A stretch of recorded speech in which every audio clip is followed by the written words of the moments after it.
Hello ladies and gentlemen, and welcome to the Kedington News events update for September. Later events coming up in October. But first, what Kedington's been up to this month. With the August break over, Kedington sprang back to life with a very busy September, starting with Bobstock, Kedington's annual music and beer festival. And for the first time since its inception, in Bob Della's back garden 8 years ago, this year it has rained on Bobstock. We think the Steam and Vintage show nicked the sunshine, but that didn't stop anyone. It just meant that everyone had to fit into the community centre. This gave the event a slightly different atmosphere, but it seemed to work nonetheless. It had been a beautifully sunny morning, but the clouds came in and brought the rain just as the first band, Electrode, kicked off the proceedings. They've had a change or two to their lineup since last Bobstock, and it has to be said, having had the benefit of watching last year's videos while I was putting together the last episode, it is easy to see a huge improvement in this young band over the last year.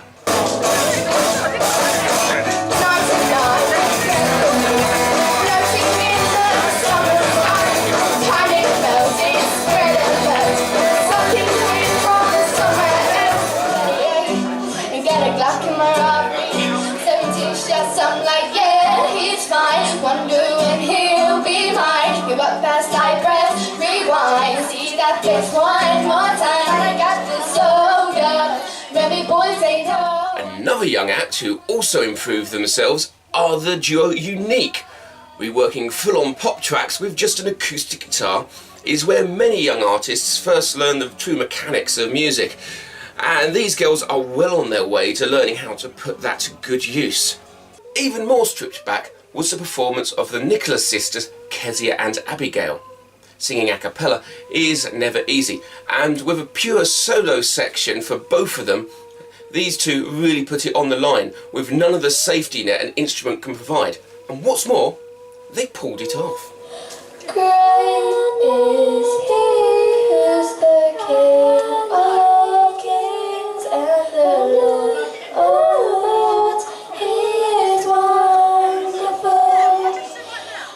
That rounded off the Kids Bonanza section and left us awaiting the first adult group of the day. Tube, the unconventional brass ensemble, started with a New Orleans style rendition of Amazing Grace and carried on with a series of pop covers from across the last 50 years, all with their usual musical cunning.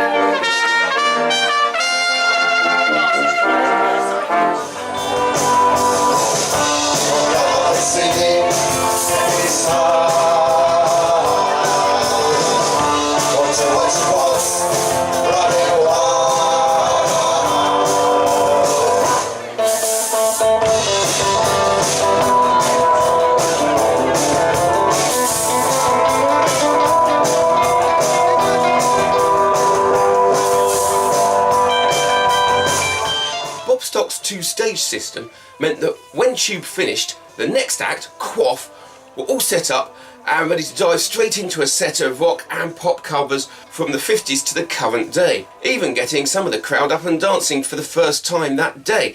The two-stage system works less well when the person on the second stage is part of the band that's just been on the first stage, and so I apologise for the slight delay before the beginning of my set.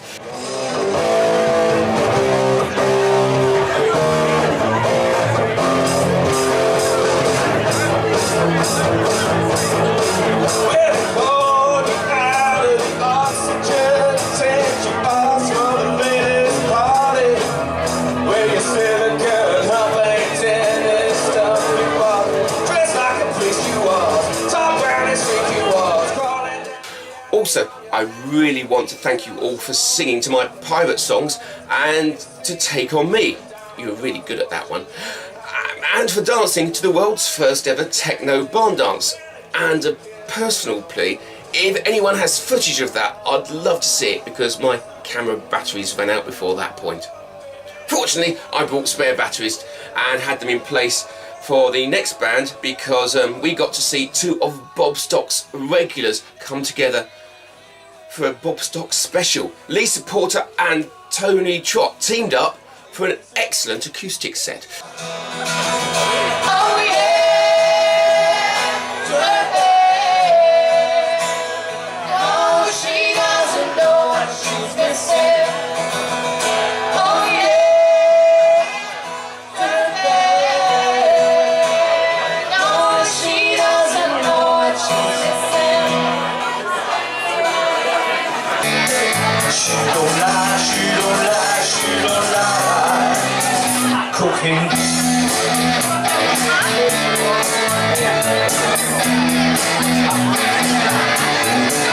Well, if you got bad news, you wanna keep them boys cooking.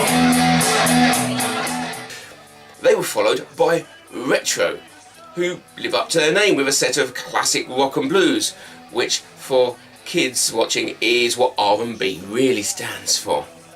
With one quarter of Quaff already returned to the stage for a solo performance, it was time for another half, the father and son team of Simon and Hugo, to air their side project with their next door neighbour Ross on vocals for a soulful set, with Hugo moving from drum kit to whatever they actually call those posh tea chest things. Under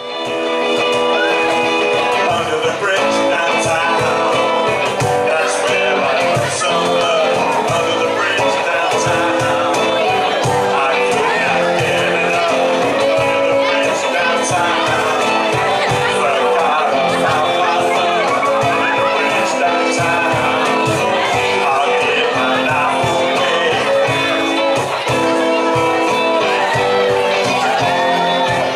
Singer-songwriter Rachel Clark has played the stage at Kedington a couple of times before, but this is the first time this has happened. I'm Rachel Clark and I have a bunch of originals for you.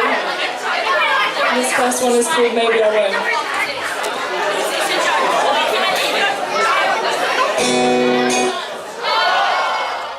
I guess that's what you get for starting with a song called Maybe I Won't. But eventually power was restored, and she did.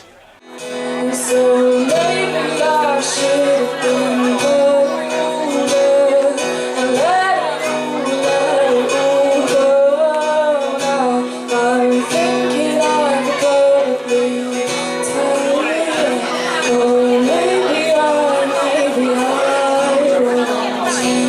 How many roads must a man walk down before you can call him friend? And how many seas must a white dove sail before she sings in the sun? Another favourite on the Kedington music scene is Andy Adams. His gentle brand of folk is always a welcome return to the Kedington stage. From there, we moved into an evening on the dance floor with Bobstock's resident DJ, Joel Stippick, otherwise known as DJ Kassler.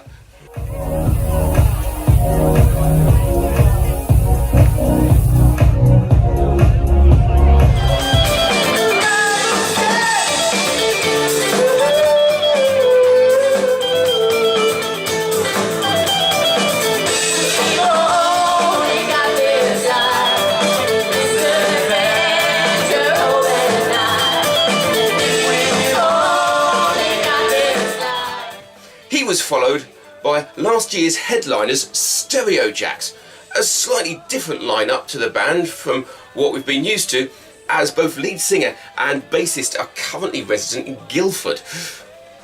With a step in on bass from Tim Carroll and vocals from Kedington's very own Charlotte Kowalski, by my reckoning, Bobstock's favourites sounded better than ever. So finally we came to our headliners for the night, and indeed it was pretty final, as during their set Bobstock veterans, the Ninjas of Rock, announced that this was one of their 3 final gigs ever before going their separate ways. It was an excellent performance to go out on.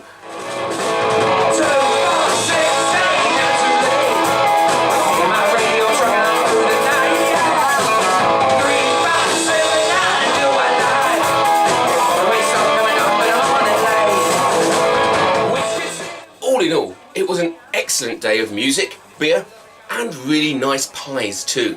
Plans are already afoot for next year. All this was only the beginning of September, although the second weekend of the month was given over to a more sedate form of entertainment. Kedington's Horticultural show is among the older of the regular village events and took place this year, as it regularly does, on the second Saturday of September. Flowers, produce and cookery of various kinds arrived in the morning, and in the afternoon, following the judging, the public were allowed in to see how everybody did. It's also a great chance to see what kind of year it's been in terms of weather, as this can have a huge effect on the number and quality of entries. This year has not been ideal growing conditions for flowers, a late start to the season leading to a smaller than usual display in the floral categories. Fruit, on the other hand, seems to have had something of a bumper year, with the warm sunny end to the season bringing a large and glorious crop, especially with tomatoes. Having mentioned them in the last episode, I suppose you will want to know that the person with the biggest marrow was Tony Claydon, and the longest stick of rhubarb was displayed by Ross. We can only imagine his joy on hearing the news. Yes, something like that. There was also a fine display of cakes and other baking, and it's a good thing YouTube can't convey the scrumptious smells of delicious baking, or you lot would all be complaining at me for making you hungry. This year's overall winner and recipient of the Keddy Trophy for the most points gained across all categories was John Brett, so well done to him. Saturday the 17th was a very busy day. It began with the Kedington-wide garage sale. Armed with a handy map, a small cohort of Kedingtonites braved the drizzle to pursue such things as other people in Kedington were keen to sell or just get rid of. That and cupcakes. The evening gave a choice of entertainment. For some, it was the quiz night at the Barnardiston Arms that took their fancy. On the other hand, I couldn't be there myself, as I was at Kedington Community Centre, dying on stage. In a good way. It was all part of the Ketton Players' own murder mystery night, a brief engagement. The entire mystery was written through cast improvisation, just over a few weeks since late July, to a plan created by Ella Rosell and Shay Williams. Being in it, I'd probably make quite a biased reviewer, so I'm glad to introduce our guest reviewer, Anita. We joined the Ketton Players on the 17th of September for a night of murder mystery, the brief engagement. We had no idea what to expect, but on the invitation we found out that we were going to be guests at an engagement party. As we arrived at the community centre, we were met by waiters and waitresses who showed us to our seats. The night started with a lovely evening meal where the characters also ate their food up on stage and the plot started to unravel. Nigel, one of the characters in the plot, was giving a good luck speech to his brother Andrew, who was the groom-to-be. He was standing doing a normal toast, saying thank you to everyone coming, etc, etc. On his toast he had a sip of champagne and dramatically fell to the floor. And this is where the plot started. He had been murdered. So who done it? Why did they do it? None of us had an idea. We were joined on stage by Chief Inspector Whitby, whose job it was to guide us through what had happened. So this was achieved by a series of flashbacks up on stage. Face fact? Well, face this. Well,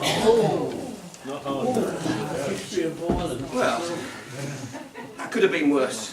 Could have been worse. How could it possibly be any worse? I've lost my job and I've lost my boyfriend. Hello, Andrew. How long have you been there? The audience had the opportunity to ask questions and have their answers. So the characters had to be really spot on in what they were saying. Well, he's my cousin. Yeah. But if he wasn't my cousin, then obviously I would. That's obligatory in Cambridgeshire. I live in Suffolk. In between the flashbacks, the characters also travelled around the tables, and we had the chance to individually ask them all sorts of different things. What was their relationship to Nigel? Did they like him? What did they think of him? Did they kill him? Why would they want to kill him? And the characters had to quickly think on their feet to be able to answer all our difficult questions. The evening concluded by the detective having all the suspects up on stage and given a summary of each and every one's history, past relationship with Nigel, and why they might want to kill them. But eventually we found out actually which one did it and why. The night was full of fun and it was really interactive for the audience. And it was credit to the cast for bringing the play to life. So as an audience member, you lost yourself in it. You really felt like you was a part of it. Being able to ask questions and get the answers and quiz the cast members was a real up point to this performance. The cast did a fantastic job because they had to really think on their feet. We asked some pretty tricky questions and they had to stay in character the whole time. And congratulations to Ella and Shay for devising this wonderful play and giving everybody a really good, decent priced night out. We're hoping there's some sort of sequel, and I'm sure that we will fill the community centre easily. So, that's what you've been up to this month. But what about events upcoming in October? As October nights begin to draw in, one thing the village can always look forward to is the return of the Kedington Film Club. This year's rather splendid season begins on Friday, October the 14th. So let's have a look at what's coming to Kedington's big screen this season. November will bring us Kingsmen, The Secret Service, an all-star, high-octane spy comedy with an awful lot of being very English. What do you see? I see a young man with potential. Pull the hook on your left. Oh, yes. Very nice. What does this do? Electrocute you? Don't be ridiculous. It's a hand grenade. Shut up. One way or another. After the December break, January will bring in 2017 with the beautiful French romance Cinema Paradiso. There's something about the subject of cinema that brings out the best of directors when it comes to beautiful, warm films. And this is such a film. It's also worth seeing for the breathtaking soundtrack by Ennio Morricone.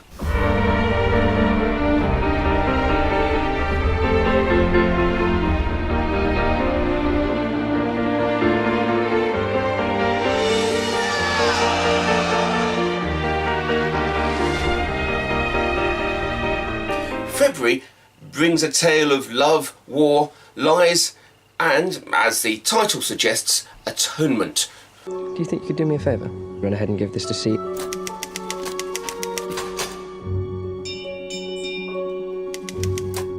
Good heavens, you're blushing.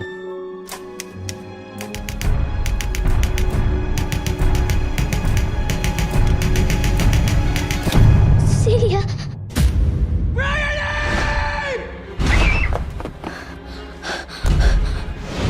You ought to call the police. You saw him? Yes, I saw him. I know it was him. You know it was him? I saw him with my own eyes. I love you. Come back to me.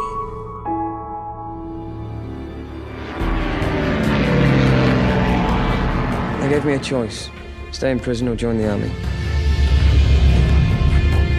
Based on the book by Ian McEwan and set around the dark times of the Second World War, Atonement stars Keira Knightley and James McAvoy. March has two films, the first of which is one of the most unusual of the season. Boyhood not only tells a tale set over the 12 years from 2002 till 2014, but was filmed over the same period, following the life of one boy from early childhood till his arrival at college. We get to watch him literally grow up on screen. We also follow the pop soundtrack of those years. I'll leave it to you to decide if that's a good thing. You guys ready to have some fun? Alright, don't worry about it. Wish we could use the bumpers. You don't want the bumpers. Life doesn't give you bumpers. March's second film will be The Revenant, the box office smash of 2015. Bear hunter Hugh Glass, played by Leonardo DiCaprio, is attacked by a bear, possibly for not meeting the bear's sartorial standards, then betrayed by his fellow huntsman in a way that can only lead to an epic quest for bloody vengeance across the frozen wastes of 1820s North America. All I had was my boy, and he took him from me, you understand? He's afraid. The season ends in April with a solid dose of Benedict Cumberbatch as mathematician Alan Turing in The Imitation Game, the Oscar-winning tale of the cracking of the Nazis' Enigma code, a pivotal moment in the history of the Second World War and electronic computing. Everyone thinks Enigma is unbreakable. Let me try, and we'll know for sure. Mr. Turing, do you know how many died because of it? I don't. 3. While we've been having this conversation. But the season begins on October the 14th with the inspirational British comedy Eddie the Eagle, telling the uplifting true story of one of Britain's most unlikely Olympic heroes from a time back in the 80s when such things were a far more amateur affair. A new kind of athlete. Okay, hands up, that was my fault. For as long as I can remember, Champion! it has been my ambition to become an Olympian. Eddie, you are not an athlete! A Kedington Film Club season ticket will cost you just £10 for all 7 films, or £8 if you're already a member of the KCA. That will not only get you into the screenings, but a +1 as well. If you're interested, please contact Steve Brown on the number that will no doubt be on posters around the village very soon. Also this month, we have the Friends of Kedington Library quiz night.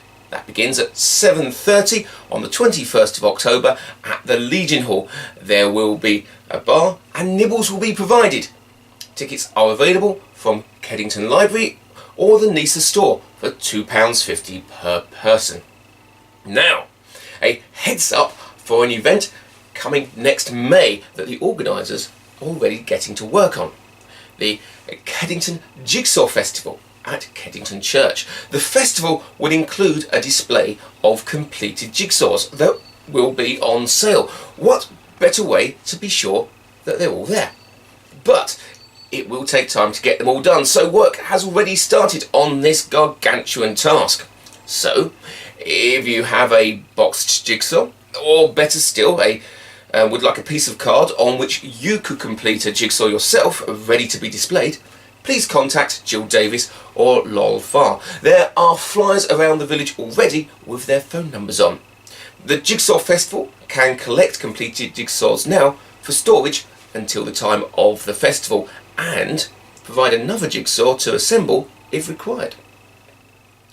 There's probably a good one-liner here about the jigsaw of the roof of the Sistine Chapel with the missing piece of God that surpasses understanding. But I've got until next May to think of it. I've also got till the end of October to think of the next episode of Kedington News, since that's the end of this one. I would like to say a big thank you to Anita for her review, and if you want to catch the next episode of Kedington News, why not subscribe to this very YouTube channel? And if you want your friends to know what's going on around the village, like and share this video so they know as well. Also, you could go to kedingtonnews.co.uk where these videos appear as soon as they do on YouTube.